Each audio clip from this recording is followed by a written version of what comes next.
And it's really important for companies to help employees have those experiences and give them the time to do the things that they feel that they want to learn more about, they want to give back on. It really makes employees, I think, more effective in their roles. Welcome to You Belong in the C-Suite podcast. You are ambitious in life and in your career, but something is missing. You want to bring more of your passion to what you do. Because let's be honest, you pour a ton into your work, and it needs to mean more. I'm your host, Laura Eigel. I'm a mom, wife, PhD, coach, advocate, introvert, and indoor rowing fanatic. I'm passionate about living a life that's in line with my values. We'll give you the actionable tips and tools you need to lead with your values, make a difference, and have career success. The world needs more diversity and authenticity in the top jobs at organizations. Your leadership belongs there. You belong in the C-Suite.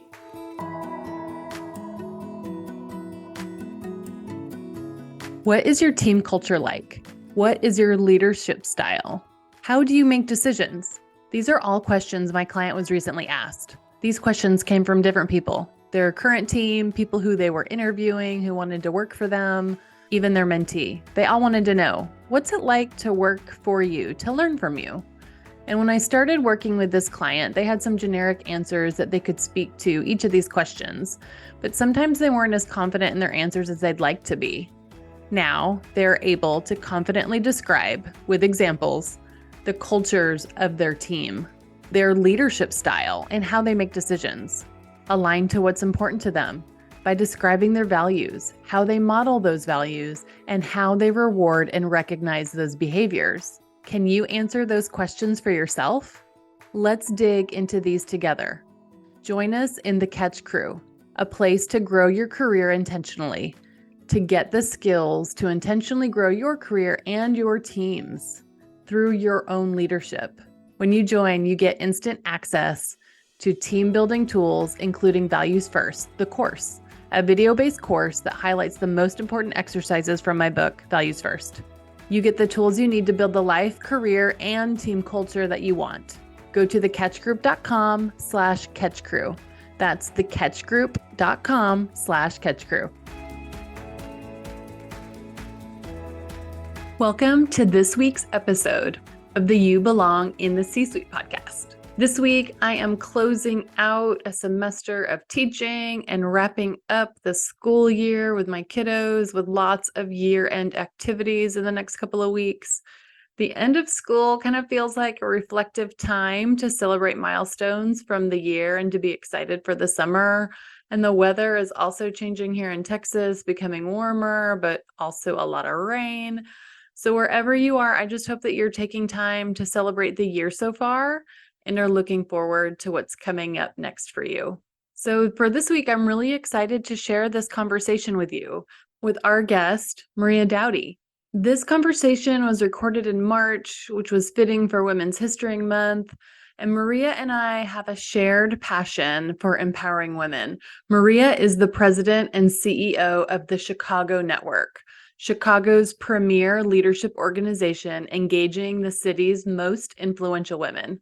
Since joining the Chicago Network in April 2020, Maria spent 20 years with Allstate Insurance Company, most recently as a director of public policy and regulatory investigations and examinations and corporate counsel. She also served as chief legal counsel for field operations, managing counsel, and corporate litigation division member. Like the Chicago Network's members, Maria serves on a number of local civic and philanthropic organizations, including Leadership Greater Chicago, Latino Policy Forum, Illinois Coalition Against Domestic Violence, and Illinois Task Force for Employment and Economic Opportunity for Persons with Disabilities. She also hosts the Chicago Network's podcast, Her Stories, featuring candid conversations with Chicago's most powerful and accomplished women. In this episode, we talked about Maria's journey of resilience as a young child and her love of learning, her purpose of servant leadership, and her career in corporate and nonprofit organizations. We also talked about her values of leading with compassion and empathy, collaboration, learning, and high work ethic.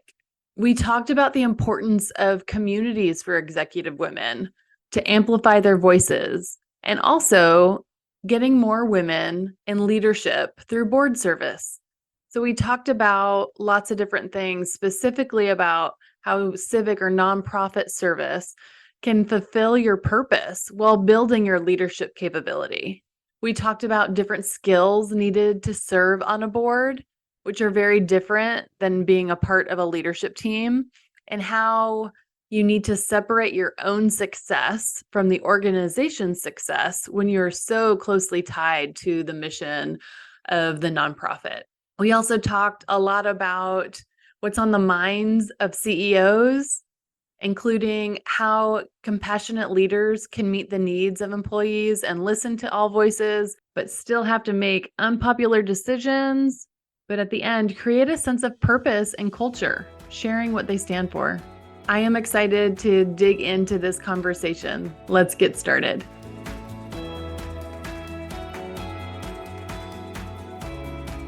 Well, Maria, I want to welcome you to the You Belong in the C-Suite podcast. Thank you so much for joining us today. Laura, thank you. And let me just say first that thank you for all that you do on empowering women to lead. That is something that is very important to me and the purpose of my current organization. And I know that you are a champion of our purpose. So thank you for supporting women and others to really be the best they can be and live into their full potential. Thank you. Yeah, we have that shared passion, and I think probably some other shared passions too. And I cannot wait to dive into our conversation today. So, as we get started, I'd love to just know more about you. So, your background, your career history. Tell me a little bit more about your story. So I am the daughter of Italian immigrants. They came here in the 60s. They have very little formal educations, but they are two of the smartest people that I know.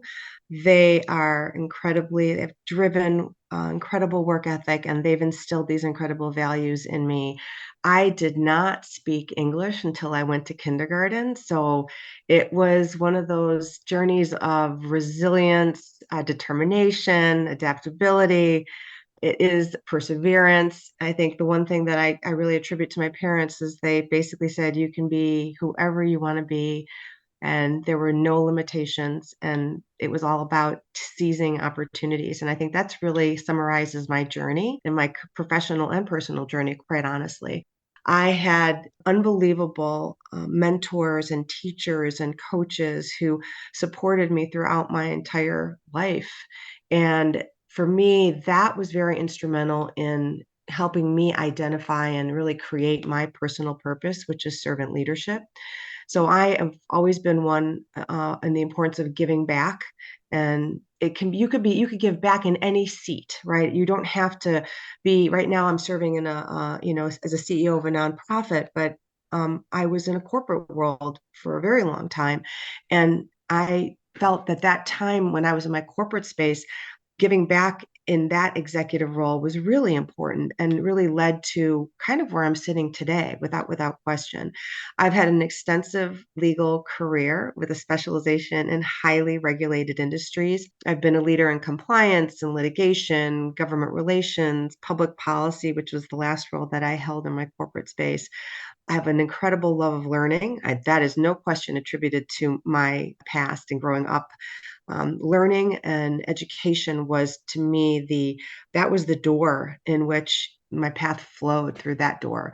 And I have a real passion for civic engagement. And I've had really the privilege now of bringing my business world and the business experience and my legal experience to the nonprofit sector. So it's been an incredible journey, and one that I'm very privileged to have lived. I live a life of tremendous gratitude because I think it's important to kind of reflect on your past and see kind of what brought you to where you are, and always about what you can do to really pay it forward. I love that. And I hear a lot of your values kind of coming through your story. So I hear a lot about learning, I hear a lot about servant leadership. What are some of your other values that you lead with and you live your life by?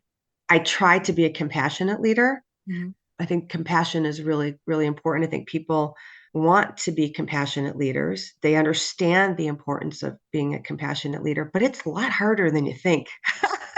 And Yeah. I think it's leading with compassion and empathy is, I think, something that I strive to do. But it's definitely hard. But I think it's something that's absolutely essential. I'm a collaborative leader.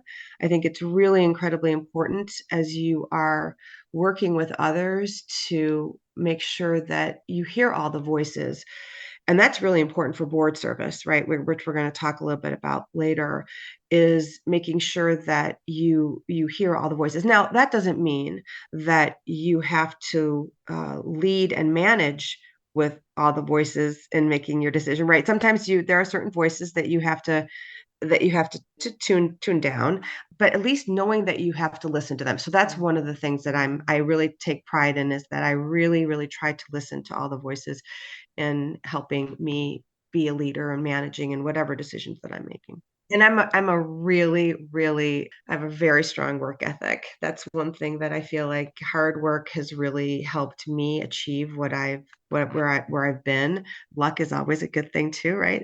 Luck is important, but I really do believe that, putting your head down and really being intellectually curious, learning and rolling up your sleeves and doing the work, there's nothing better than that. It's incredibly gratifying, and you know that you can look back and say, okay, I've done what I needed to do to be able to say I'm ready to move forward with whatever that, whether it's a decision or whether it's a strategy, a plan, whatever. It's important to have done the work. I love that you just said that because I think it resonates with me most because you described yourself as a servant leader and compassionate leader. And I think those are attributes absolutely of a servant leader because they're the ones that they're willing to do the work. They're going to roll up their sleeves, right there with you. And to your point earlier, it helps you then extend compassion because you know potentially what it could be like in their shoes because you're doing the work right alongside them.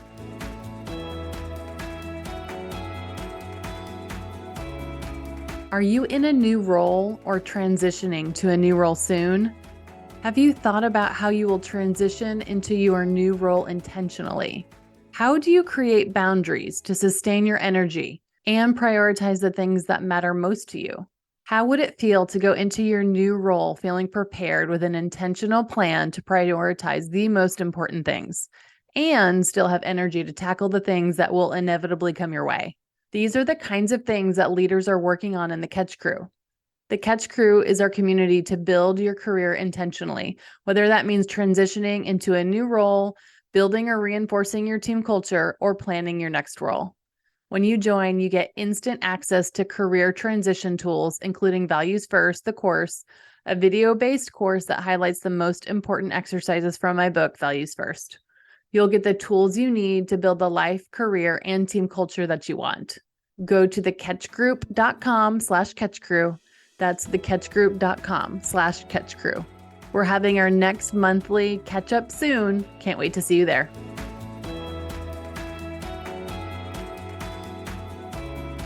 So I'd love to talk a little bit more about your current role. Can you tell me more about how you lead right now?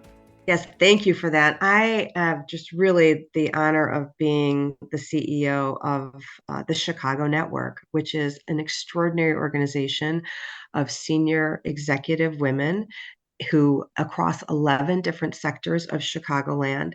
The organization was founded in 1979 by 9 women CEO executives who found that as they continued to climb the corporate ladder, it was very lonely at the top. And they found each other and they created this beautiful relationship amongst each other, both really supporting each other, both professionally and then in turn personally. And they were each other's sounding board. And they realized that they had something very, very special. And when you think about this is 1979. Yeah. That's many decades ago.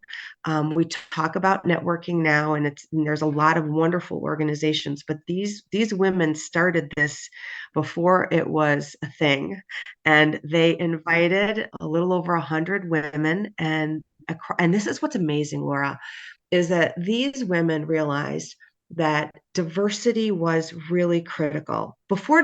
We all know it now, right? There's a lot of conversation, and thank goodness there is conversation, and that people are really moving and making strides towards diversity. But these women said, you know what? We know that we can't just have an organization of corporate voices, right? It's important to have the astrophysicist in the room, and the artist in the room, and the lawyer in the room, and the doctor in the room. So they went across 11 different sectors of our city, and they invited these women who were leaders at the top of the game, right? These are the top women. These are CEOs. I laugh. One of my members said to me, Maria, you're the CEO of CEOs.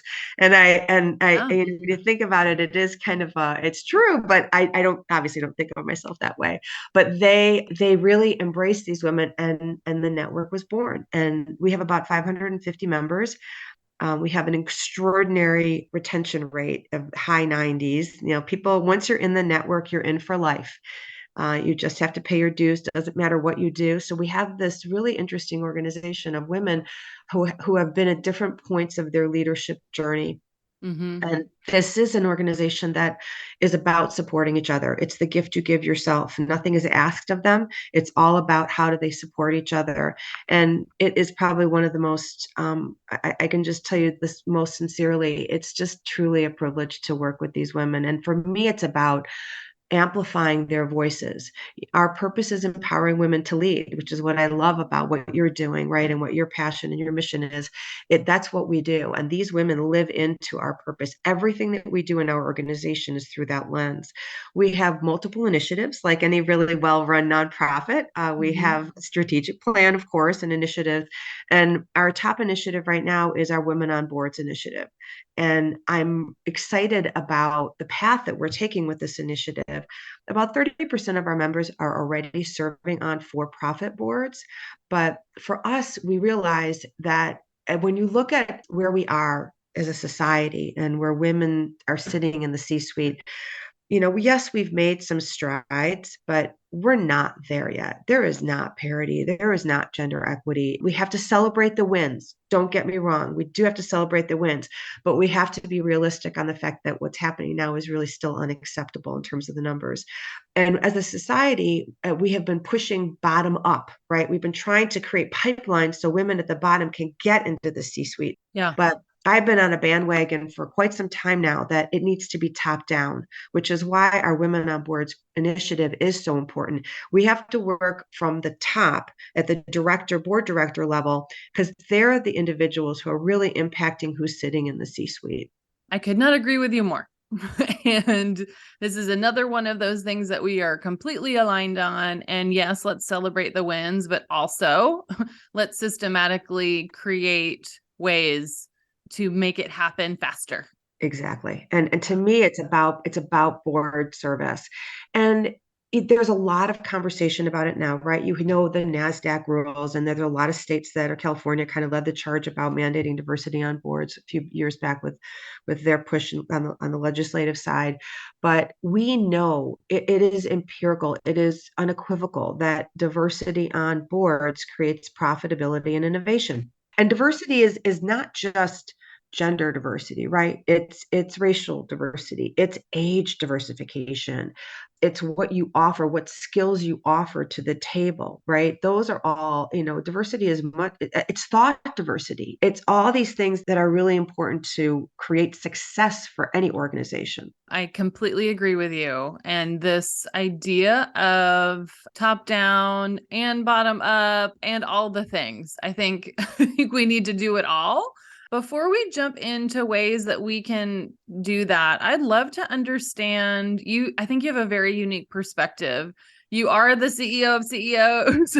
I do like that. And I think it gives you a different lens into what's on the mind of CEOs and executives, especially as women. right? You see what's on the mind of all of CEOs, but also you have that perspective of being one too. And so what are some of the things that your members and you or the broader community of women executives, do you see them either struggling with, striving at in this kind of, I'm not going to say post-COVID, but like this era of the work that we're in right now? I think human capital is probably the biggest thing that everyone's working with now, right? So you had the move to the great resignation. You Mm-hmm. had the move to this big piece of employees feeling very empowered. The pandemic, as we all know, shifted how we're doing work. Mm-hmm. You had the whole return to work piece, right? And how people are, Right. I mean, every weekend in the journal, in the Wall Street Journal, there's an article about employees and human capital. And all the articles that are being written right now are fascinating because every single person can relate to what is being written in these articles. So I think a lot of leaders now, particularly our members too, are facing this question of, okay, how do you factor in as a compassionate leader? Because I would say women really lead with empathy and compassion. Most do, and they are trying to make sure that as they're leading, they're listening to all the voices. And I think there's no question now that you have to listen to all the voices. Now, you don't have to agree with everyone. There's no question about that. And you don't, and sometimes you have to make very difficult decisions, leadership decisions that may be unpopular. But the question is, do you take stands or make public statements as things are happening in society, right? Companies used to be able to insulate themselves slightly on all the noise in the background. Now they have to tune into every channel. Like everything is coming at them. And whether it's a shareholder or a stakeholder or a legislator or a regulator or an employee or customers, they're being bombarded with voices. And it's really, really, I think, challenging as a leader when you're trying to create, you have to run a business and you have to create profitability. I mean, we know that that's part of it, right? But you also have to create culture and you have to have a purpose. And now everyone's looking to companies to ask them, what do you stand for? We talked about this before. Patagonia is a great example of a company that has always been sustainability is their number one, right? I mean, that's been part of their DNA.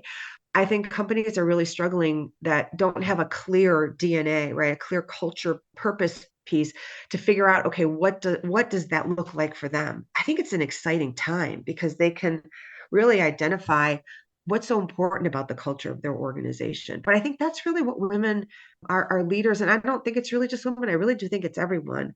How do they manage human capital? How are they being empathetic to some of the issues that women are facing in the workplace? We know that women took massive strides back during the pandemic. And unfortunately, what's created the result is that you have large gaps in middle management of women serving as middle managers, which ultimately will create gaps in succession because you don't have people who are sitting in those roles that you can pull up into those C-suite roles.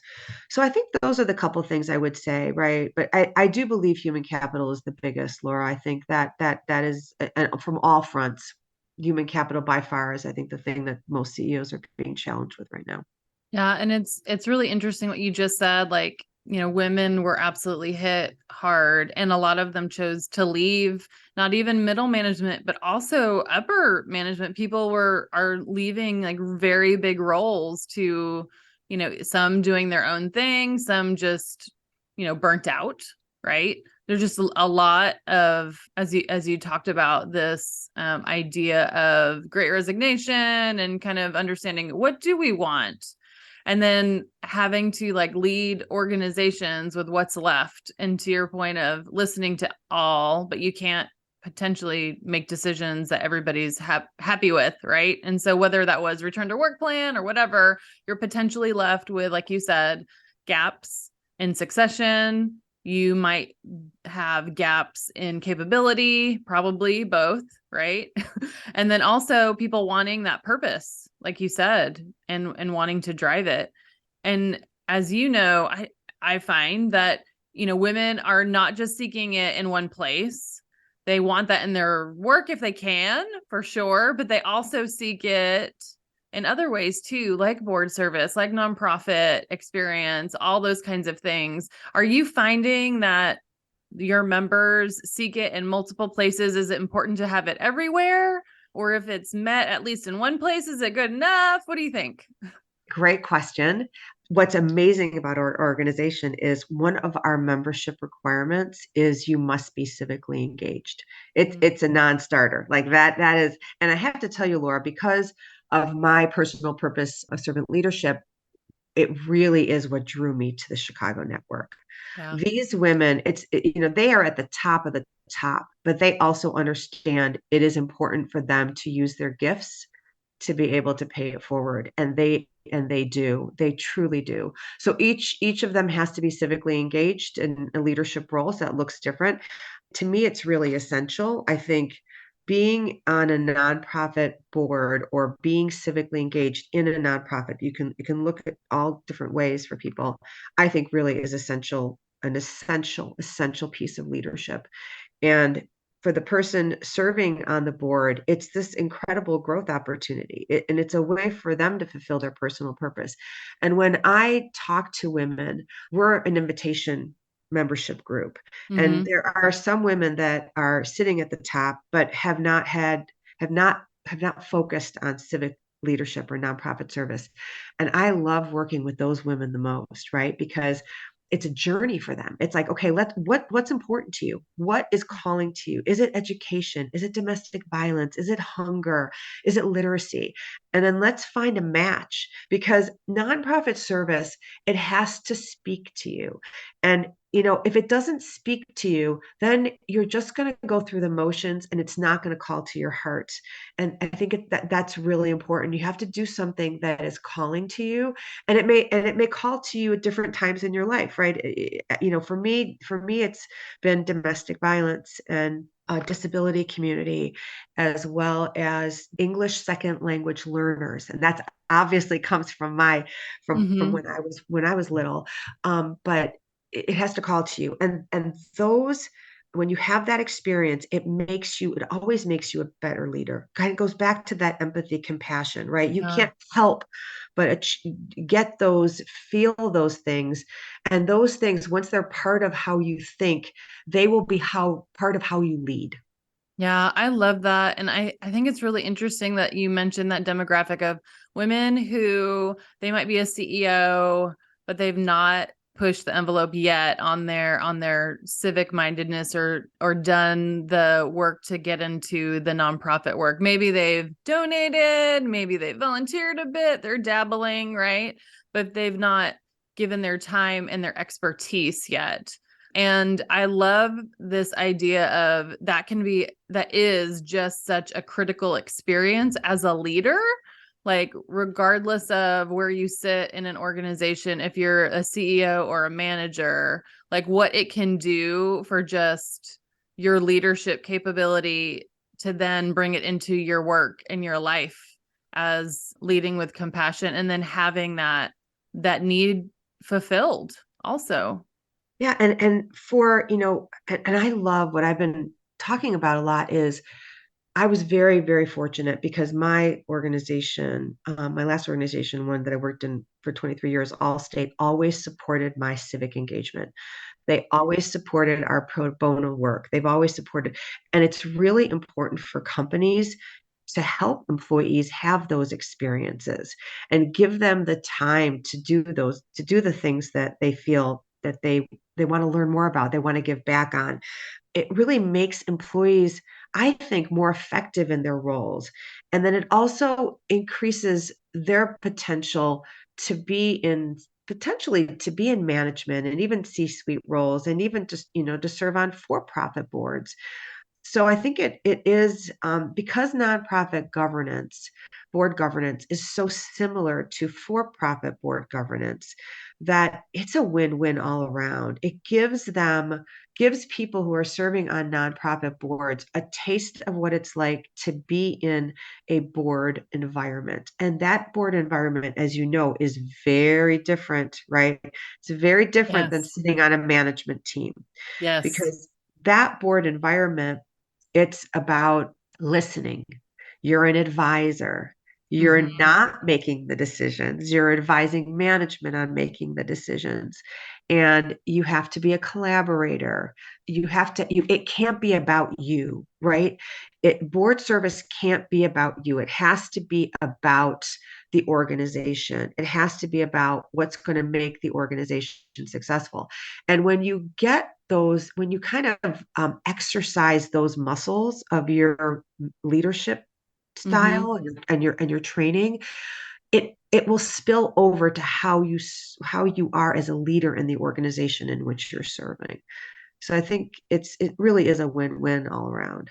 I love the distinction that you just made. So, this idea of being an advisor on a nonprofit or a for profit board, very different muscle than being in management. And when we say management, that is, you work for the place. So, for instance, you're in management in your current role, but you probably have a board too, is what I would guess. Yeah. And so you work with your board, who are your advising body, and then you serve in management. And I've served in management in a nonprofit as well, and it's very different. It's very different than serving in an advisory capacity in the nonprofit world. And that distinguishing of, it's not about you, right? It's about the organization. And as a board advisor, a nonprofit board advisor, it can be it's tied closely to something you're very passionate about, usually, right? Like you said, Yep. English as a second language, domestic violence, like all of like these things that you're so passionate about. That's why you joined as a board advisor to begin with, right? And so it's hard to separate the two, but that's the exercise, and that's the critical experience that makes you really good at it, right? That's exactly right. Because I've served on nonprofit boards, and you can be in a room with board directors who are so passionate about the work, right? Oh my gosh, it just oozes out of them. But are they really thinking about it from a business perspective? And so that's what I love about having business leaders serving on nonprofit boards, because they bring their business expertise to the board. They can be that empathetic emotional leader, but you have to run a business. I mean, a nonprofit organization is still, you're running a business. You Right. still have to manage a P&L. You still have to find ways to keep the lights on, right? In some cases, when you have direct services, you've got to figure out how you're going to give those direct services, but you have to run the business. And it's very hard for people. I mean, I think to separate out the emotional side from the business decisions, because sometimes you have to make tough business decisions because you don't have the money. You want to serve a large population, but you do not have the funds to be able to serve everyone. So you have to make critical decisions about what segment you're going to work with. And that's what I think is really, I think it's a wonderful gift for business leaders who are sitting in for-profit leadership roles, to get into the nonprofit space, to be able to really help nonprofit organizations understand they're running a business. I have a 22 member board of directors. They are, Laura, I have a rock star of rock star board, right? But it's interesting because for me, I'm sitting on the other side of the table. And now I have to, as a CEO of this nonprofit organization, use these incredible women, they're all women on my board, and use their strengths to be able to move our organization forward. And I need to do it in a very, very strategic way, right? I don't want them involved in all my day-to-day decision making. That's Right. not what I need. I need them at this higher elevated strategic side. And sometimes it's hard for me to Hmm. do that, right? Because I want them to kind of help me with some of the day to day, but I have to realize, no, that's not what I need them for. I need them for this higher level of advice. And one thing I would really recommend, as people are trying to decide what nonprofit board to serve on, really look for a nonprofit board that has excellent governance. I think nonprofit boards now really understand the importance of good governance. And so you want to look for an organization that has a full, robust committee structure, right? If you're trying to decide as an executive leader, where can I really give myself and be most helpful? It would be, those organizations that have a very, very strong governance structure. And then I always encourage people that are looking to serve, I say finance and audit and NomGov. Get on those two committees, understand and learn how the finance and audit world works. And sometimes if you're not a finance person, right, you're not a CFO, you may think, well, I don't have the skills to be able to step into that role. No, you do. Everybody can learn. It's a learning journey, right? And having the experience on a nonprofit board in finance and audit, you're still running. Hmm. Everything applies. I mean, you may not have like if you're a publicly traded company, right? You have the SEC issues, you have other kind of issues that you have to deal with on finance and audit. However, you still, you have the basic rudimentary aspects of what is done on a finance and audit committee. And then on the nominating and governance committee, it helps you kind of realize, okay, how can I be a better leader in governance? And governance is so important in everything that we do, because when you serve on a for-profit board now, and it always was the case, but I think it's really important for people who are serving in these for-profit roles, there is liability. I mean, they Right. have fiduciary duties. And if something, they are attesting to finances, they are putting themselves at risk, and they need to really be comfortable with how things are being done, and they need to understand. And sometimes it's really helpful to have some of that experience in the nonprofit space to step into some of those more challenging roles. I love that advice. And I think if you've not been in a board structure, some of these terms might feel very like, oh my goodness, I don't even know all the words you just said. So let's break it down a little bit more. If you think about a really well governed nonprofit board, you mentioned two committees already, but what are some of the other committees? And can you tell us, like, what are a couple of the things that they do? So obviously you need to have bylaws of any organization, right? Those are important to have.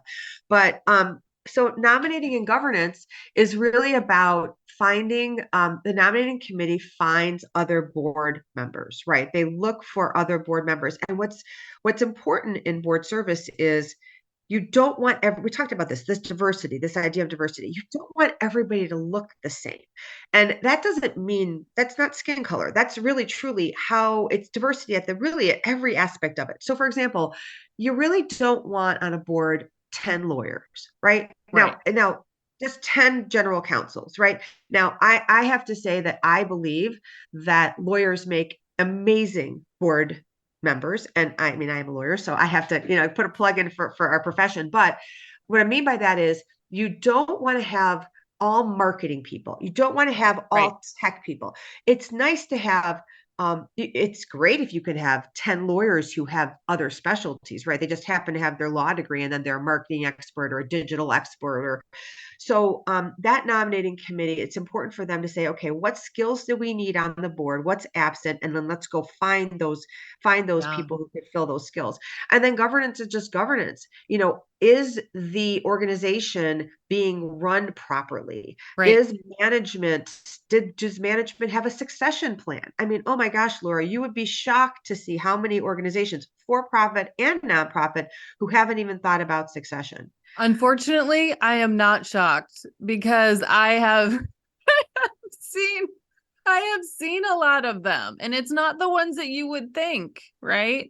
And then even the ones that do have a succession plan sometimes are not using it. And so that's like a whole other that might be a different podcast episode. But you're right. I'm with you.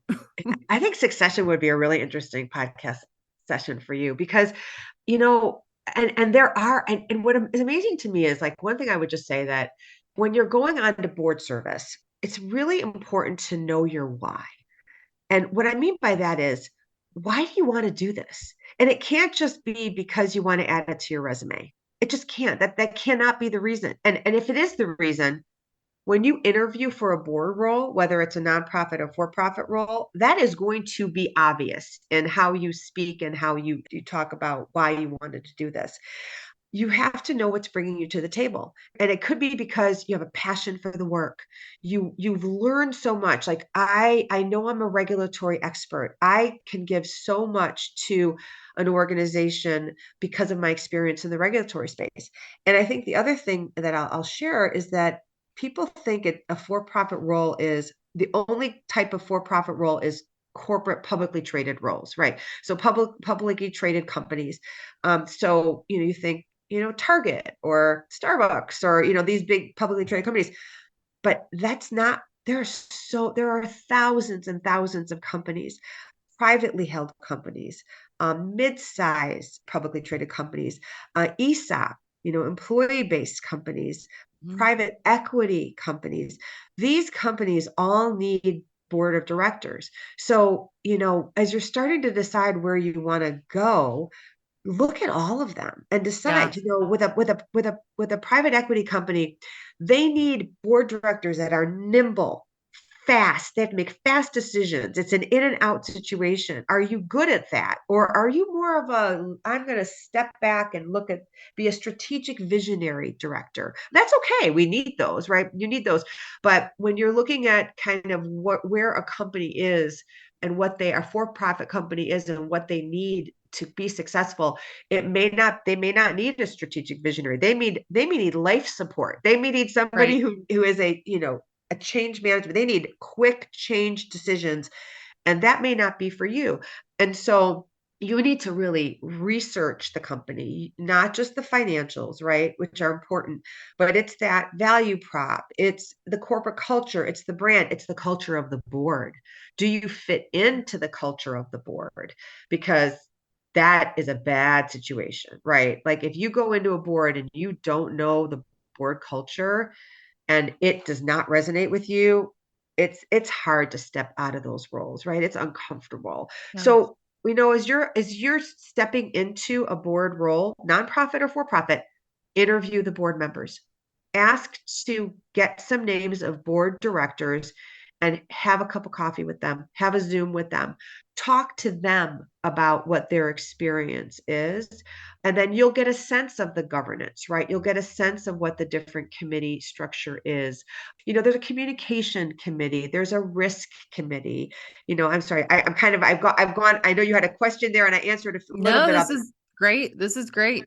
The risk committee is really interesting, right? Because you're looking at what's happening externally and what risk you as an organization are willing to take on. That's a really important committee for every organization, and being a member of that and being able to help leadership, right? The CEO and the management team really assess risk. That's really important. So, you find your place. There's no question. You'll find a place Hmm. on any committee, and you'll find what calls to you. But I would also say, really push yourself. Do something. Again, that kind of intellectual curious learner in me, I take on things that I may not have be an expert in, and that's okay, but I want to learn. Like, roll up my sleeves, let me try to understand, let me do the research. I want to be an effective leader. I want to be an effective director. And I think that you can't just sit back. You can't do that anymore in board director roles. You have to be all in. It's not about quarterly board meetings anymore. It's not about, obviously making sure you read the packet. That's a non-starter, but it's really about relevancy. And I think that's what we're seeing now in board services. People earlier on in their careers being pulled into some of these director roles. And I think, Laura, that really is because boards want relevant work experience. So it's not, and they want people who have a pulse on what is going on in society. And I think long gone are the days where people say, I'm going to do board service as my second act of my professional Right. career. Yeah, for sure. And I love nonprofit as a way to get in and to bridge. And then to your original point, like then bringing those experiences back to your corporate role and just your life. I think even back to our one of our first things that you said, it goes back to human capital. And wouldn't it be amazing if more corporations leaned into a strategy of giving people time and space to serve on nonprofit boards, because they're going to bring back so much expertise earlier in career and be better leaders within their day jobs. Yeah, without question. And Yeah. to me, that's the perfection. I mean, that's when corporations and employers, we'll say employers, right? Employers, because it could be any space. Right. Employers realize that giving an employee this opportunity and supporting them. And sometimes, Laura, you have to write the check, right? So, and that's important because nonprofits need the funds to be able to do the work that they're doing. But it will be a game changer. It would really be a game changer if all employers said, you know what, I want to support our employees, give them the opportunity to serve in nonprofit work, because they will be better. They'll be loyal. They know, professional development is not just about honing in on your trade skills, right? Professional development for me as a lawyer, yes, of course, I need to do continuing legal education to keep my license up. But it really is about, I want to be a better leader. And being a better leader is about understanding what's happening in society and learning about different viewpoints and things that I may not know anything about, or actually things that I think I know things about that I am not informed about, right? So yeah, that would be nirvana. I would love to see, and now I want to research more examples of companies doing this. Like, surely some are, but where does an employer align with their purpose, then invest in nonprofits, and then give pathways to people to serve on different boards and committees? I'm sure there's lots out there that are doing it, and then lots more room for this to be happening too. And I really like this shift of thinking about board service is not just another thing that you could do, but strategically thinking about it as a way to give back. It's something that's aligned to your values or close to your heart, but then also it can then kind of round out some of the critical experiences that you need to be a better leader. And then also, increase your financial acumen, your stakeholder management, influencing, all of those things, and help you advance your career in general. You said it perfectly. Oh my goodness. I have loved our conversation so much. And I just want to thank you for sharing your passion and your thought leadership around this. And what is the best way for us to keep connected to you? Oh, please. So the Chicago Network, it's the chicagonetwork.org is our website. And I would encourage everyone, we just created a database.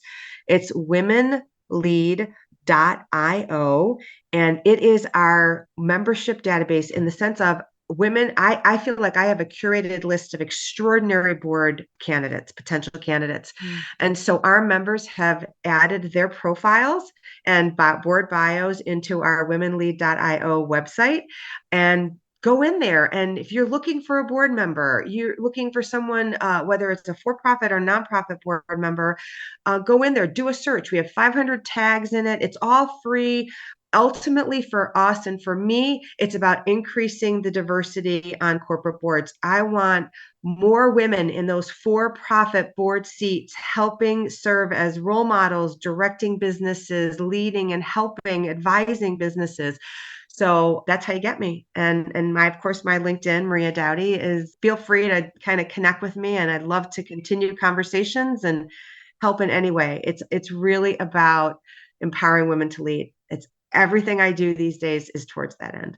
Well, thank you so much for sharing your story. And we'll put all of those links in our show notes so that people can go directly there to find out more. And again, thank you so much for your time today. Thank you, Laura. It's been a pleasure.